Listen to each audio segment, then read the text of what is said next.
and the government. You said the emergency rule was necessary to deal with security threat and extremists, but you wound up putting many people in jail who were political opponents, judges, media. Made people think that's who Musharraf thinks the extremists are, the media, the opponents. It doesn't engender a lot of confidence in you that you believe in democracy. We have to understand, we don't want agitation here. We are going in for politics. We don't want agitational politics. Agitation means breaking down everything, burning things. That cannot be allowed. So therefore, if anyone is trying to do that, we will stop it. That is the way it is in Pakistan. But you don't get locked up when you put out a story or say something that the government doesn't like. The issue is different, right? In your country, maybe you don't hang people. Here we hang people, okay? Now don't teach us what you have. We will not impose what you have in your country in Pakistan. You said in your speech, the back has been broken of terrorism. In the West, there is a perception that $10 billion in aid has been given here to help educate and squash terror, and that the situation in many ways seems worse. What do you say? We are fighting terrorism everywhere. But when you say about $10 billion, sir, this is most of the money for services provided to troops, okay? Do you have a concern that in the military there is a rising division between those who want to fight terrorism and those who have sympathies for some of the more radical Islamist movements, and that there is a tension in this country about whether or not you should be fighting these people in the first place? This is what the Western media always keeps saying. We have gone through 30 years of turmoil. We were first fighting for 10 years, Mujahideen, Taliban, we were training them. You were giving us money to train them. You were giving us arms to hand over to them. That is what we were doing. For 1 decade we did that. And we launched a jihad together. Now suddenly you leave us. We handled this situation up to 9/11 for 12 years all alone. Nobody else. And when Osama bin Laden factor came in and the world wanted him to be shunted out of the place, who was doing anything? You brought up Osama bin Laden. Obviously, for the Western world, he is the face of terrorism. I know you've been asked 100 times at least. They believe he's here. Why haven't you caught him? Could be. Could be. We are together on the intelligence. We are cooperating fully. And who has more intelligence? Intelligence is human intelligence, technical intelligence, aerial intelligence. Who has technical intelligence and aerial intelligence? The U.S. Yes, sir. But we cooperate very well. So if there is a failure, it's not Pakistan's failure. Please don't accuse us. So if you knew where Osama bin Laden was, would you go in and get him and turn him over to the United States? No, let's not get into the semantics, but we will get the target. Yes, indeed, absolutely. Even if it were Osama bin Laden? Absolutely. And you would turn him over to the U.S.? Let's not talk about whether we'll turn him over to the U.S. or we'll do something here. How will we behave with him? We'll treat him very well or we'll beat him up or something. Why get into that? But it's a big question, certainly to the Americans. This is enemy number one for them. They want to know that their friend in Pakistan is on the same page, and that if he caught Osama bin Laden, he'd turn him over. I think the people who need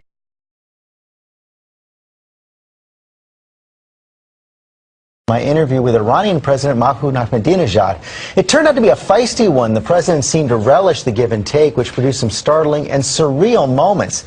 He even suggested at one point that Osama bin Laden is living quietly in Washington, D.C., home to the powerful woman he called Iran's enemy. You called Secretary of State Clinton an enemy of Iran. Do you consider President Obama an enemy of Iran as well? I consider that there is a difference between Mr. Obama and Mrs. Clinton, but I'd like to ask, is Mrs. Clinton a friend of Iran in your opinion, as an American? In your mind, do you think she's a friend of ours? I believe that Secretary of State Clinton is a friend of the Iranian people.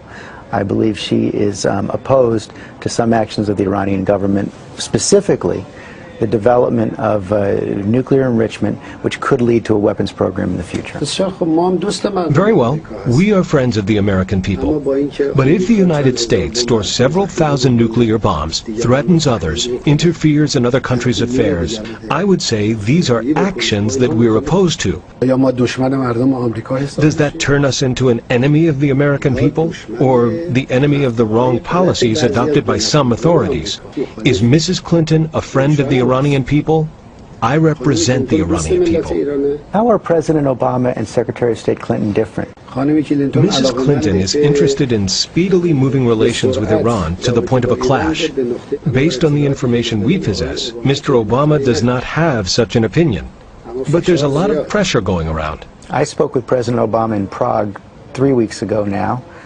He said he would push very hard for another round of UN sanctions unless and until Iran comes into compliance with the International Atomic Energy Agency. No problem. Any measure he takes will be confronted by a position that we will announce. How so? We don't have a special friendship with Mr. Obama. We will act the same way as we have been doing so far against hostilities. Don't worry about us. We know how to defend ourselves.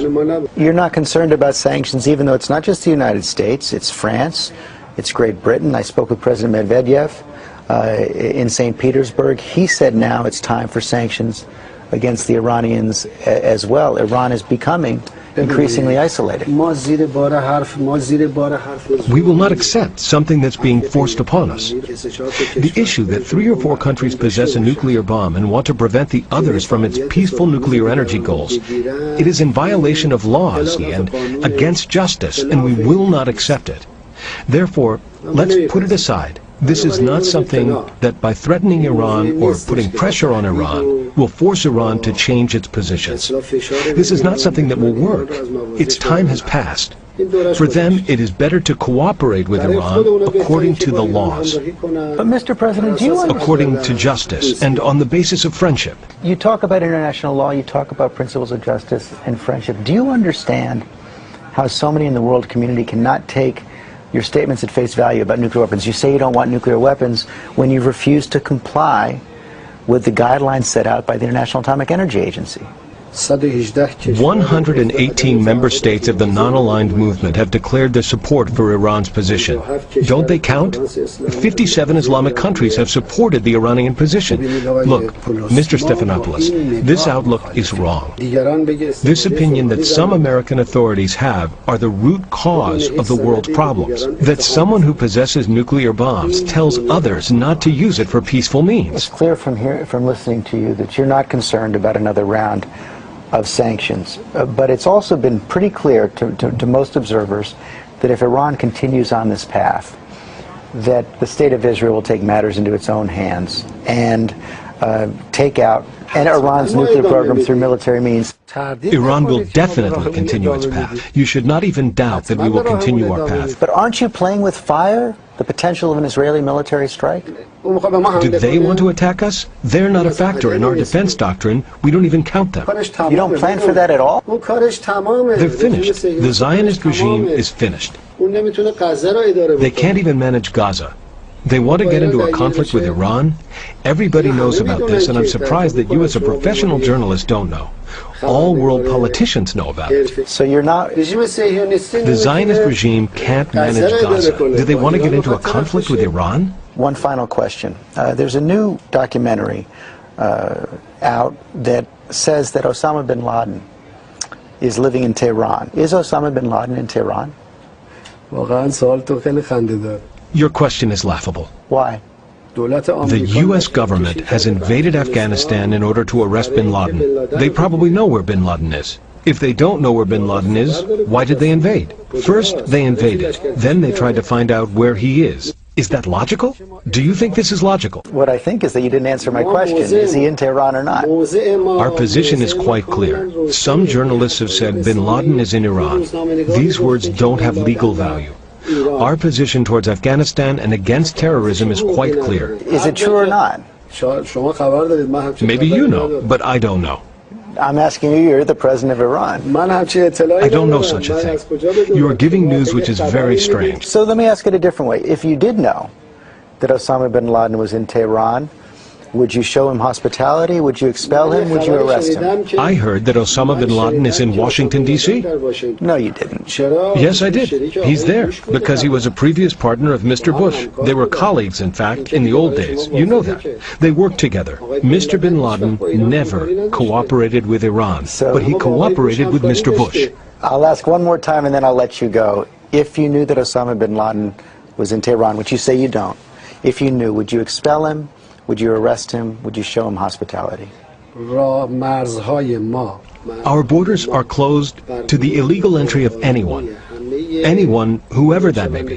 Whether it's the 3 American mountaineers, Mr. bin Laden, or anyone else, the borders are closed. Our position is clear. But you deny categorically that he's in Tehran today. He is not, Osama bin Laden is not in Tehran today? Rest assured that he's in Washington. I think there's a high chance he's there.